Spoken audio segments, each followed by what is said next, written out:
शिवाजी कापसे, राहणार जवळगाव नंबर 1, तालुका बार्शी, जिल्हा सोलापूर. मला पहिल्यांदा निमोनिया झाला होता.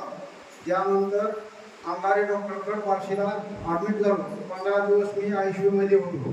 त्यानंतर ICU मध्ये बाहेर काढलं आणि नंतर जेव्हा डॉक्टरने माझ्या पाठीतलं पाणी काढलं. त्यानंतर पाणी काढताना माझ्या मणक्याला सुई टोचली आणि त्याचं इन्फेक्शन होऊन मणक्याचा TB झाला.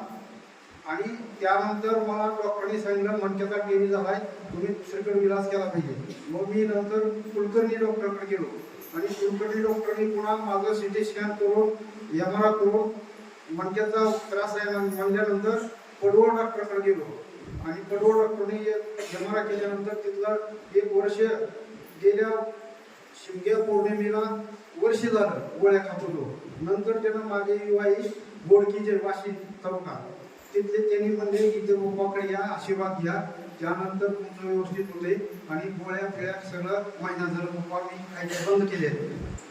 मला अनुभव ही आला आहे आणि त्यासाठी मला ती अनुभव आल्यानंतर मी माझ्या बारक्या मुलाचं लग्न जमत नाही म्हणून मी पप्पाकडे आशीर्वाद घेण्यासाठी अजून परत आलो आणि मोठ्या मुलाला आणि सुनाला सुद्धा घेऊन आलेलो आहे.